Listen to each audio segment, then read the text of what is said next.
에훗이 죽은 뒤에 이스라엘 자손은 다시 주님께서 보시는 앞에서 악한 일을 저질렀다. 그래서 주님께서는 하솔을 다스리는 가나안 왕 야빈의 손에 그들을 내주셨다.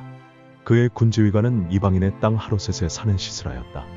야빈은 철병거 900대를 가지고 있었으며 20년 동안 이스라엘 자손을 심하게 억압하였다. 그래서 이스라엘 자손은 주님께 울부짖었다. 그때의 이스라엘의 사사는 라피돗의 아내인 예언자 드보라였다. 그가 에브라임 산간 지방인 라마와 베델 사이에 있는 드보라의 종려나무 아래에 앉아 있으면 이스라엘 자손은 그에게 나아와 재판을 받곤 하였다. 하루는 드보라가 사람을 보내어 납달리의 게데스에서 아비노함의 아들 바락을 불러다가 그에게 말하였다. 주 이스라엘의 하나님이 분명히 이렇게 명하셨습니다. 너는 납달리 지파와 스불론 지파에서 만명을 이끌고 다볼 산으로 가거라. 야빈의 군지휘관 시스라와 그의 철병거와 그의 많은 군대를 기손 강가로 끌어들여 너의 손에 넘겨주겠다. 바락이 드보라에게 대답하였다. 그대가 나와 함께 가면 나도 가겠지만 그대가 나와 함께 가지 않으면 나도 가지 않겠소. 그러자 드보라는 내가 반드시 장군님과 함께 가겠습니다. 그러나 주님께서 시스라를 한 여자의 손에 내주실 것이니 장군께서는 이번에 가는 길에서는 영광을 얻지 못할 것입니다. 하고 일어나 바락과 함께 게데스로 갔다. 바락이 스불론과 납달리 지파를 게데스로 불러 모았다. 바락이 만명의 군사를 이끌고 쳐올라갔고 드보라도 그와 함께 떠났다. 그런데 모세의 장인 호밥의 자손 가운데 헤벨이라고 하는 겐 사람이 동족을 떠나 게데스 부근에 있는 사하나님 상수리나무 곁에 장막을 치고 살았다. 시스라는 아비노함의 아들 바락이 다볼 산으로 올라갔다는 소식을 전하여 듣고 그의 전 병력 곧 900대의 철병거와 그가 거느린 온 군대를 이방인의 땅 하롯셋에서 기손 강가로 불러 모았다. 드보라가 바락에게 말하였다. 자, 가십시오. 오늘이 바로 주님께서 시스라를 장군님의 손에 넘겨주신 날입니다. 주님께서 친히 그대 앞에 서서 싸우러 나가실 것입니다. 그래서 바락은 만명의 병력을 이끌고 다볼산에서 쳐내려갔다. 주님께서 시스라와 그가 거느린 모든 철병거와 온 군대를 바락 앞에서 칼날에 패하게 하시니 시스라가 병거에서 내려서 뛰어 도망쳤다. 바락은 그 병거들과 군대를 이방인의 땅 하롯셋에까지 뒤쫓았다. 시스라의 온 군대는 칼날에 쓰러져 한 사람도 남지 않았다. 그러나 시스라는 뛰어서 겐 사람 헤벨의 아내 야엘의 장막으로 도망쳤다. 하솔 왕 야빈과 겐 사람 헤벨의 가문과는 서로 가깝게 지내는 사이였기 때문이다. 야엘이 나아가 시스라를 맞으며 들어오십시오. 높으신 어른, 안으로 들어오십시오. 두려워하실 것 없습니다. 하고 말하였다. 시스라가 그의 장막으로 들어오자 야엘이 그를 이불로 덮어주었다. 내가 목이 마르니 물 좀 마시게 하여 주시오. 하고 시스라가 간절히 청하자 야엘이 우유가 든 가죽 부대를 열어 마시게 하고는 다시 그를 덮어주었다. 시스라가 그에게 장막 어귀에 서 있다가 만약 누가 와서 여기에 낯선 사람이 있느냐고 묻거든 없다고 대답하여 주시오. 하고 부탁하였다. 시스라는 지쳐서 깊이 잠이 들었다. 헤벨의 아내 야엘은 장막 말뚝을 가져와서 망치를 손에 들고 가만히 그에게 다가가서 말뚝을 그의 관자놀이에 박았다. 그 말뚝이 관자놀이를 꿰뚫고 땅에 박히니 그가 죽었다. 바로 그때의 바락이 시스라를 뒤쫓고 있었다. 야엘이 나가서 그를 맞으며 그에게 말하였다. 어서 들어가십시오.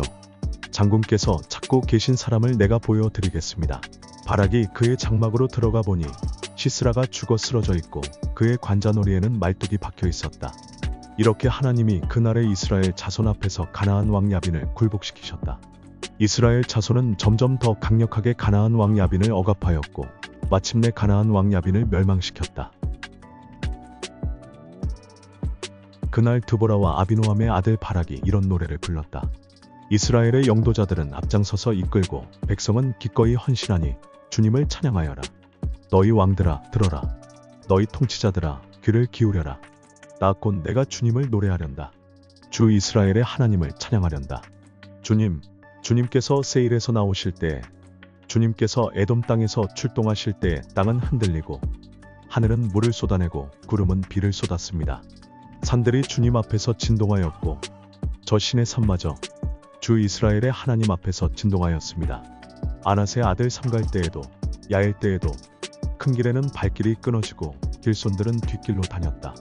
나 드보라가 일어나기까지 이스라엘의 어머니인 내가 일어나기까지 이스라엘에서는 용사가 끊어졌다. 그들이 새 신들을 택하였을 때에 성문에 전쟁이 들이닥쳤는데 4만 명 이스라엘 군인 가운데 방패와 창을 가진 사람이 보였던가. 나의 마음이 이스라엘의 지휘관들에게 쏠렸다. 그들은 백성 가운데서 자원하여 나선 용사들이다. 너희는 주님을 찬양하여라. 흰 나귀를 타고 다니는 사람들아, 양탄자를 깔고 사는 사람들아, 길을 걸어가는 행인들아, 사람들에게 전하여라. 물 깃는 이들 사이에서 들리는 소리, 활 쏘는 사람들의 요란한 저 소리, 거기서도 주님의 의로운 업적을 들어 말하여라. 이스라엘 용사들의 의로운 업적을 들어 말하여라. 그때에 주님의 백성이 성읍으로 들어가려고 성문께로 내려갔다. 일어나라, 일어나라, 드보라야. 일어나라, 일어나서 노래를 불러라. 일어나라, 바라가. 포로들을 끌고 가거라, 아비노함의 아들아. 그때에 살아남은 이들이 백성의 지도자들과 더불어 내려왔고, 주님께서 나를 도우시려고 용사들 가운데 내려오셨다. 에브라임에게서는 아말렉의 뿌리를 내린 사람들이 내려오고, 베냐민의 뒤를 이어서는 너의 백성이 내려오고, 마길에서는 지휘관들이 내려오고, 스불론에서는 지휘봉 잡은 이들이 내려왔다.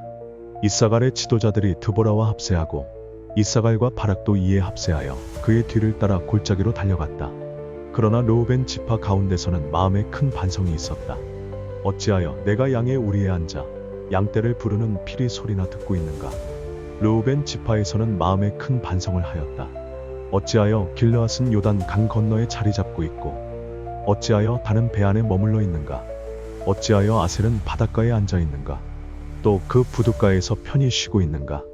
스불론은 죽음을 무릅쓰고 생명을 아끼지 않고 싸운 백성이여, 납달리도 들판 언덕 위에서 그렇게 싸운 백성이다. 여러 왕들이 와서 싸움을 도두었다. 가나안 왕들이 무깃도의 물가 다안악에서 싸움을 도두었으나 그들은 탈취물이나 은을 가져가지 못하였다. 별들이 하늘에서 시스라와 싸웠고 그 다니는 길에서 그와 싸웠다. 기손 강물이 그들을 휩쓸어 갔고 옛 강 기손의 물결이 그들을 휩쓸어 갔다. 나의 영혼아, 너는 힘차게 진군하여라. 그때의 말발굽 소리가 요란하였다. 군마가 달리는 소리, 그 달리는 말발굽 소리가 요란하였다. 메로스를 저주하여라. 주님의 천사가 말하였다. 그 안에 사는 주민들을 저주하고 저주하여라. 그들은 주님을 도우러 나오지 않았다. 주님을 돕지 않았다. 적의 용사들과 싸우러 나오지 않았다. 겐 사람 헤벨의 아내 야엘은 어느 여인보다 더 복을 받을 것이다. 장막에 사는 어떤 여인보다도 더 복을 받을 것이다. 시스라가 물을 달라고 할 때에 야엘은 우유꽃 엉긴 우유를 귀한 그릇에 담아 주었다. 왼손에는 장막 말뚝을 쥐고 오른손에는 대장장이의 망치를 쥐고 시스라를 쳐서 머리를 깨부수고 관자놀이를 꿰뚫어 버렸다. 시스라는 그의 발 앞에 고꾸라져서 쓰러진 채 누웠다. 그의 발 앞에 고꾸라지며 쓰러졌다. 고꾸라진 바로 그 자리에서 쓰러져서 죽고 말았다. 시스라의 어머니가 창문으로 내다보며 사창살 틈으로 내다보며 울부짖었다. 그의 병거가 왜 이렇게 더디 오는가? 그의 병거가 왜 이처럼 늦게 오는가? 그의 시녀들 가운데서 가장 지혜로운 시녀들이 대답하였겠고, 시스라의 어머니도 그 말을 따라 이렇게 혼잣말로 말하였을 것이다. 그들이 어찌 약탈물을 얻지 못하였으랴? 그것을 나누지 못하였으랴? 용사마다 한두 처녀를 차지하였을 것이다. 시스라가 약탈한 것은 채색한 옷감, 곧 순우와 채색한 옷감이거나 약탈한 사람의 목에 걸칠 수놓은 두 벌의 옷감일 것이다. 주님, 주님의 원수들은 이처럼 모두 망하고 주님을 사랑하는 사람들은 힘차게 떠오르는 해처럼 되게 하여 주십시오. 그 뒤로 그 땅에는 40년 동안 전쟁이 없이 평온하였다.